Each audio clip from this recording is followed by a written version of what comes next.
Hello guys, எல்லாருக்கும் வணக்கம். Welcome to temple traveller. So after long time ஒரு சூப்பரான ஒரு வீடியோ வந்து பார்க்கலாம். எதிர்ச்சியாக இந்த இடத்துக்கு வந்தோம். இந்த இடத்துல வந்து ஒரு சூப்பரான ஒரு நாகம்மன் கோயில் இருக்குது. ஸோ அந்த நாகம்மன் கோயிலை அப்படியே எக்ஸ்ப்ளோர் பண்ணலாம் அப்படின்னு சொல்லிட்டு வந்திருக்கோம். ஸோ பாருங்கள், நம்ம நாகம்மன் கோயில் ரொம்ப ஒரு சைலண்ட்டாக ஒரு பீஸ்ஃபுல்லான ஒரு பிளேஸில் வந்து இந்த கோயில் இருக்குது.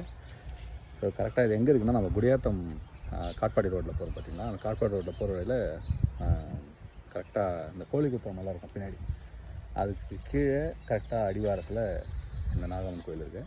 ரொம்ப நைஸ், ஒரு அழகான வைப்ரேஷன் இங்கே இருக்குது, சைலன்ஸ் இங்கே இருக்குது. சூப்பரான ஒரு டெம்பிள், மறக்காமல் வந்து பாருங்கள். கரெக்டாக அந்த ரைஸ் பேலஸ் இருக்குது பார்த்திங்கன்னா, ரைஸ் பேலஸ் லெஃப்ட்டில் ஒரு தார் ரோட் போகும். தார் ரோட் டெட் எண்டு தான் இந்த கோயில். பாருங்கள், எக்ஸ்ப்ளோர் பண்ணுறேன், ஃபுல்லாக கோயிலை பார்க்கலாம். ஓகே.